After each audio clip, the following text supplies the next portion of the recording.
شرف حاصل کیا وہ قرآن کے 68 نمبر چیپٹر 68 سورہ والقلم کی ابتدائی 4 آیات ہیں۔ انشاءاللہ اس مجلس اعزاء سے جیسے پچھلے سال بھی شرف حاصل ہوا تھا خطاب کرنے کا، اس سال بھی میرے لیے باعث عزت ہے کہ آپ کے درمیان موجود ہوں اور خطاب کرنے کا موقع ملا کہ خداوند متعال نے جن آیات کے ذریعے نبی اکرم کو ہم سے روشناس کرایا، اور جس طریقے سے مرثیے میں آپ نے سنا جو ایام ہیں آج کے جن میں شہادتیں ہیں، نبی اکرم کی وفات، امام حسن مجتبیٰ کی شہادت اور امام علی بن موسیٰ رضی اللہ علیہ السلام کی شہادت سے منسوب ہیں یہ ایام، اور روانگی ہے، واپسی ہے اہل حرم کی مدینہ۔ تو میں چاہوں گا کہ انہی چند چیزوں کا تذکرہ آج کی اس مجلس میں ہو جائے کہ رسول اکرم کا جس طریقے سے تعارف قرآن نے کرایا ہے، بہت سے مقامات ہیں کہ جس میں اللہ سبحانہ وتعالی نے اپنے حبیب کی محبت کو شرط رکھا ہے یا اپنے حبیب کی اتباع کو شرط رکھا ہے اللہ سے محبت کے اظہار۔ مثلا وہ مشہور و معروف آیت جس میں کہا گیا ان کنتم تحبون اللہ فاتبعونی، اگر تم یہ کلیم کرتے ہو کہ تم اللہ سے محبت کرتے ہو تو اس کی پہلی کڑی یہ ہے کہ تم میری اتباع کرو، نبی کی اتباع کرو۔ یعنی اللہ سے محبت کا کرائیٹیریا اور اللہ سے محبت کی شرط اور دلیل کیا قرار پائی؟ رسول کی اتباع۔ وہ رسول ہے کہ جس کو بھیجا ہی اس دنیا میں، بعث فی الامیین من النبیین، جن نبیوں میں سے بھیجا۔ کیوں بھیجا؟ آپ پڑھتے ہیں سورہ جمعہ کی اس دوسری آیت میں یتلو علیہم آیاتہ ویزکیہم ویعلمہم الکتاب والحکمہ۔ بظاہر یہ 4 فریضے دے کر بھیجا کہ لوگوں کو تعلیم دیں، ان کا تزکیہ کریں، ان کو علم اور حکمت سے آشنا کریں، اور اسی ذیل میں ان کے لیے تلاوت کریں آیات خدا کی۔ یہ رسول کا گویا منشا یا ان کا مقصد اس منصب کے اوپر فائز ہونے کے بعد سے۔ اور اسی کڑی میں رسول کو ایک اور طریقے سے جو تعارف کرایا وہ ان آیات میں جو میں نے آپ کے سامنے تلاوت کی، سورہ والقلم کی ابتدائی 4 آیات۔ پہلی 3 آیات نون والقلم وما یسطرون، ان میں شاید رسول کا تذکرہ نہیں، لیکن اس کے بعد کی جو 2 آیات ہیں اس میں یقیناً رسول کا تعارف ہے۔ کیا عجیب طریقہ ہے تعارف کا، لیکن یہ جوابات ہیں، چونکہ اس زمانے کے لوگ جو اشکال کرتے تھے، رسول کے اوپر طنز کرتے تھے، ان کے جوابات ہیں۔ وما انت بنعمت ربک بمجنون، اے رسول، اے حبیب، آپ اللہ کے رحم و کرم کے باعث دیوانے نہیں ہیں، آپ مجنون نہیں ہیں۔ یہ کہنے کی کیا ضرورت ہے؟ مثلا آپ مجھ سے کہیں کہ مولانا فلاں شخص جو ہے وہ اس کا رشتہ آیا ہے میری لینڈ سے، آپ جانتے ہیں ان کو؟ میں کہوں گا ہاں وہ مجنون نہیں ہے، تاکہ اچھا ہوا آپ نے یہ بتا دیا۔ لیکن یہ بھی کوئی طریقہ ہوا بیان کرنے کا؟ یا مثلا آپ لوگوں کی مثال سنی ہوئی ہے کہ جب حضرت عیسیٰ اور ان کی ماں کا تذکرہ کیا تو کہا کانا یاکلان الطعام، مولانا رشتہ آیا ہماری بیٹی کا کیلیفورنیا سے، آپ جانتے ہیں لڑکے کو، ان کے ماں باپ کو، کہا ہاں وہ لوگ کھانا کھاتے ہیں۔ تو آپ طرح سے نہیں، آپ کہیں بھائی آپ سیریس ہیں، جوک کر رہے ہیں، وہاں آپ یوں کہ یہ کیسا تعارف ہوا کہ وہ جو ہے وہ مجنون نہیں ہے، ان کے اوپر جو ہے وہ دیوانگی عارض نہیں ہے، اور وہ کھانا بھی کھاتے ہیں۔ تو جب اللہ اس طرح سے تعارف کرا رہا ہے تو آپ ہنس نہیں رہے، اس لیے کہ اس کے پیچھے مقصدیت موجود ہے۔ اس زمانے میں یہ طنز، یہ تعارض کیا جاتا تھا رسول اللہ کے اوپر کہ یہ مجنون ہے، یہ دیوانے ہیں.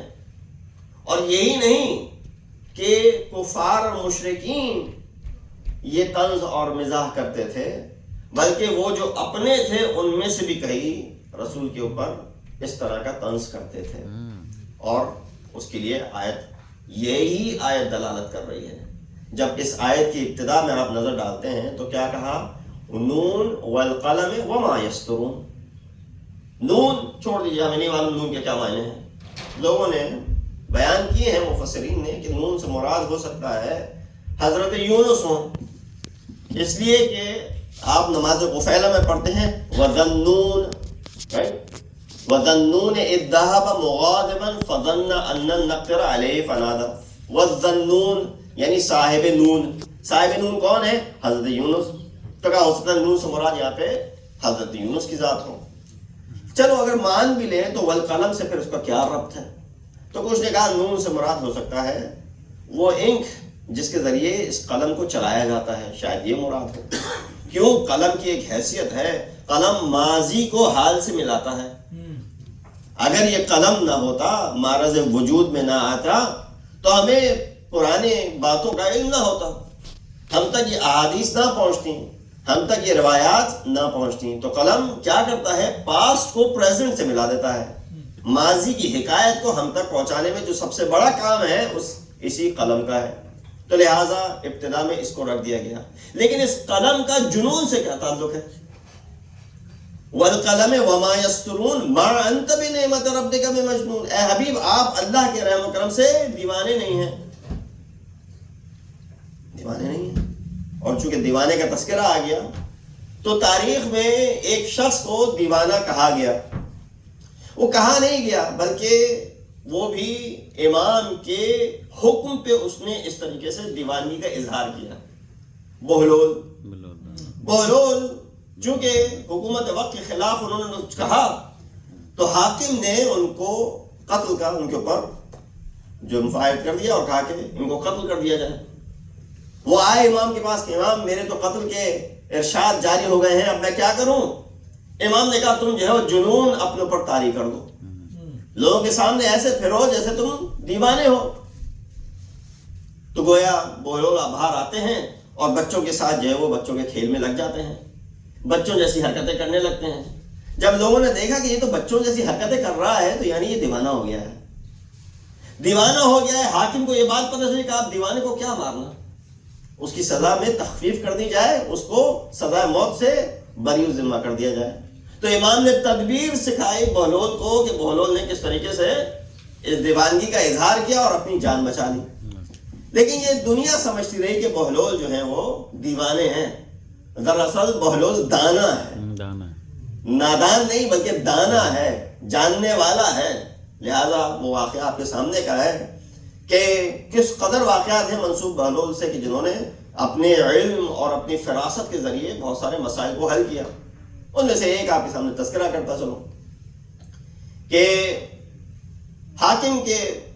حاکم اور اس کی بیوی کے درمیان یہ ایک آرگیومنٹ آیا کہ انسان افضل ہے یا چاند، انسان خوبصورت ہے یا چاند. چاند کو تعبیر کی جاتی ہے نا، چاند کی طرح چہرہ خوبصورت ہے ان کا. قمر بنی ہاشم بھی حضرت عباس کو کیوں کہا جاتا ہے کہ بنی ہاشم میں جو قمر کی مانند ہے وہ عباس ہے. تو قمر خوبصورتی کے لیے یعنی چاند کو خوبصورتی سے تعبیر دی جاتی ہے. تو ایک بحث چڑھ گئی کہ چاند زیادہ خوبصورت ہے یا انسان. اب حاکم نے آ کے لوگوں سے دریافت کیا، علماء سے پوچھا. اب لوگ ڈرتے بھی تھے صحیح جواب دیں، غلط دے دیا تو کچھ نہ کچھ ہو جائے. اب اسی شش و پنج میں تھے کہ وہاں سے بہلول کا گزر ہوا. بولے کیا مسئلہ ہے؟ کہا حاکم کو جواب چاہیے، کسی کے پاس جواب نہیں ہے کہ چاند یا ہے جواب دلیل نہیں ہے کہ چاند زیادہ خوبصورت ہے یا انسان. کہا میرے پاس جواب ہے. کہا تو بتا دو جلدی سے. کہا شرط ایک ہے، میں نماز پڑھاؤں گا. کہا پڑھا لو نماز، اس میں کیا جا رہا ہے. بہلول نے نماز پڑھانا شروع کی. سورہ فاتحہ کے بعد سے شروع کی بسم اللہ الرحمن الرحیم والتین والزیتون وطور سینین وہذا البلد الامین لقد خلقنا القمر فی احسن تقویم. پیچھے سے لقمہ دیا. ایسی بات ہے آپ کو لقمہ دینا پڑتا ہے، اگر امام غلطی کرے تو پیچھے سے آپ کو لقمہ دینا پڑے گا.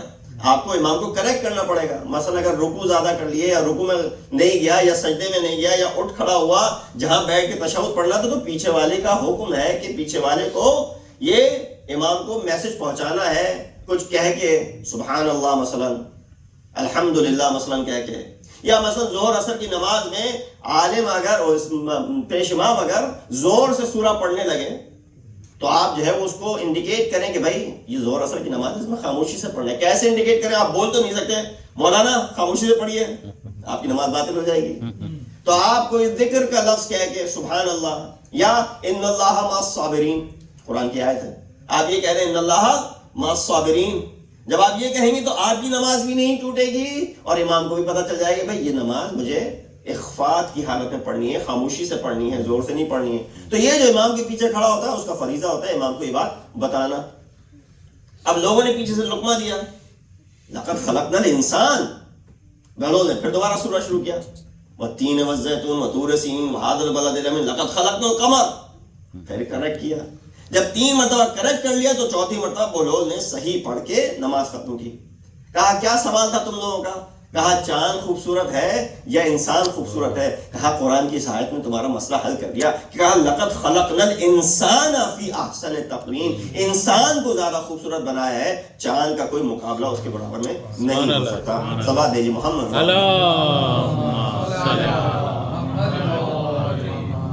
تو جنون کی کیفیت کو رسول سے تعبیر کیا گیا.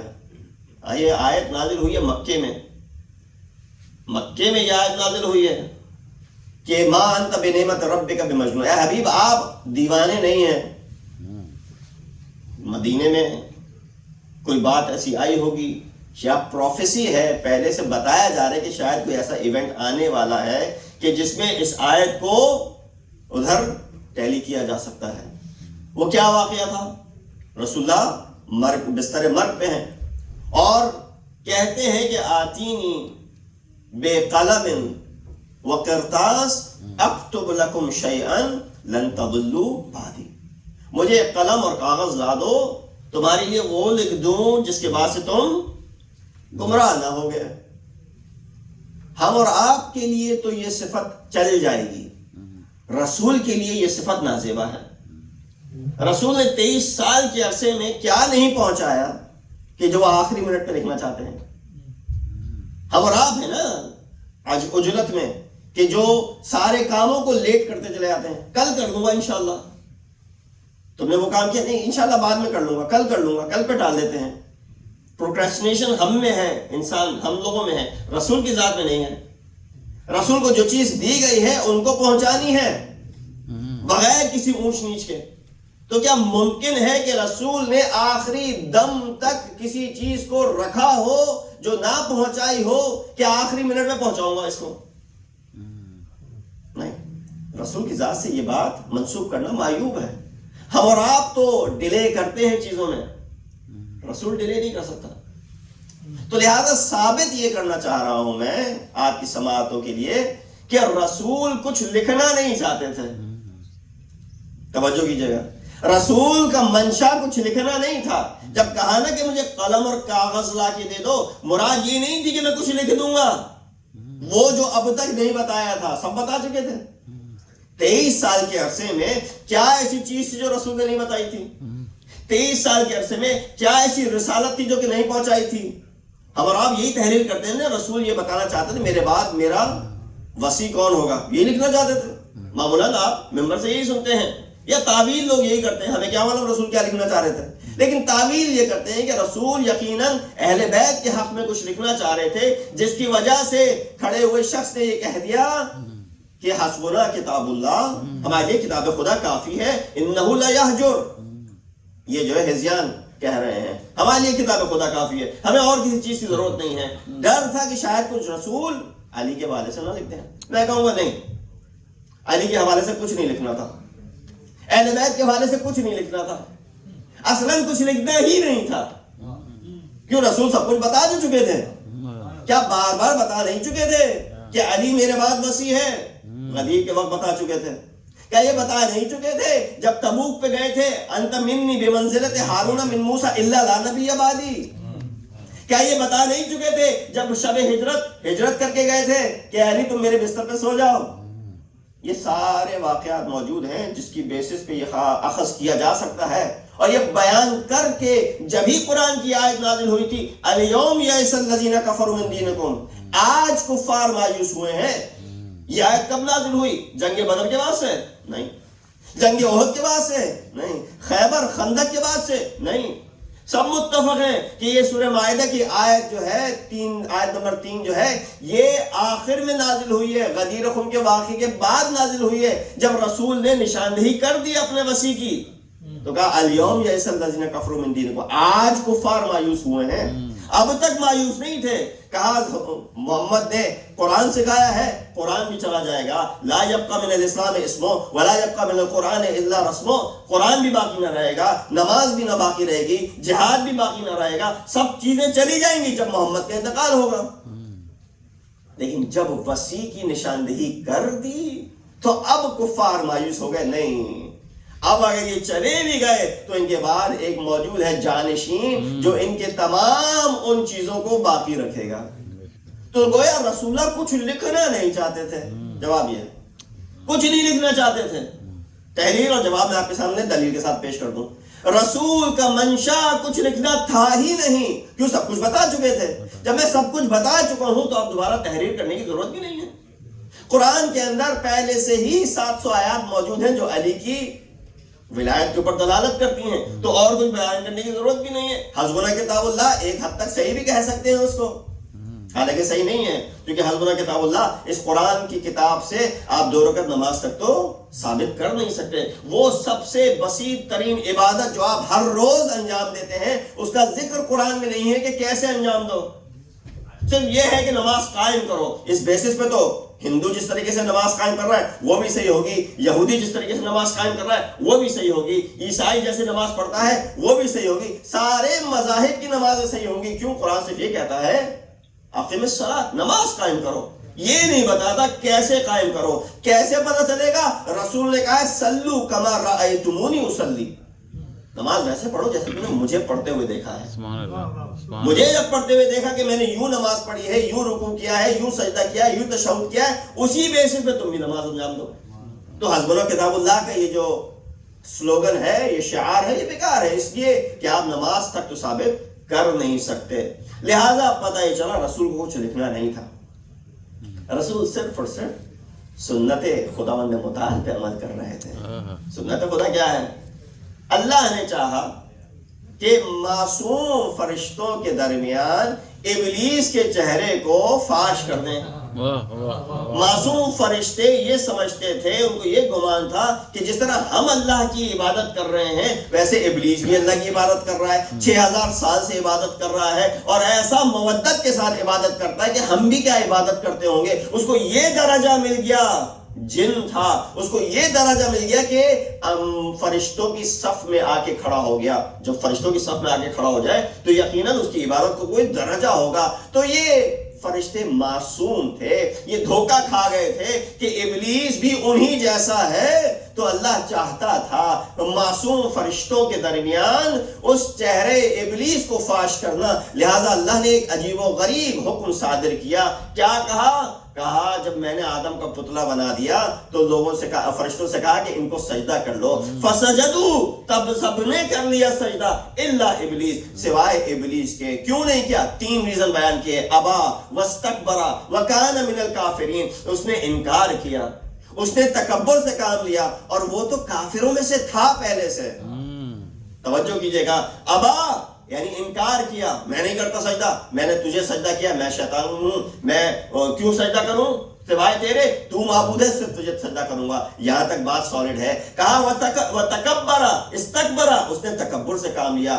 خلقتنی من نار خلقتہ من طین، نار بہتر ہے طین سے، میں کیوں آدم کو سجدہ کروں؟ یہاں تک بھی بات شاید چل جاتی، لیکن اصل بات یہاں پہ تھی، وکان من الکافرین، تم سمجھتے تھے یہ تمہارے درمیان معصوم فرشتوں کے درمیان یہ بھی ایک معصوم ہے، نہیں ایسا نہیں ہے، وہ تو روز اول سے کافر تھا، اس لیے یہ حکم دیا اللہ نے عجیب و غریب بظاہر، تاکہ معصوم فرشتوں میں ابلیس کے چہرے کو فاش کیا جا سکے۔ رسول نے بھی اسی سنت پہ عمل کرتے ہوئے ان تمام اپنے جلیل قدر اصحاب میں چاہتے تھے کہ اس دشمن کی نشاندہی کر دیں کہ جو آگے جا کے رکھنا ڈالے گا۔ اسی لیے کہا آتینی بالقلم والقرطاس، مجھے قلم اور کرتاس دے دو، اکتب لکم شیئا لن تضلوا بعدی، لکھنا منظور نہ تھا، صرف اور صرف چہرے کو دکھانا تھا۔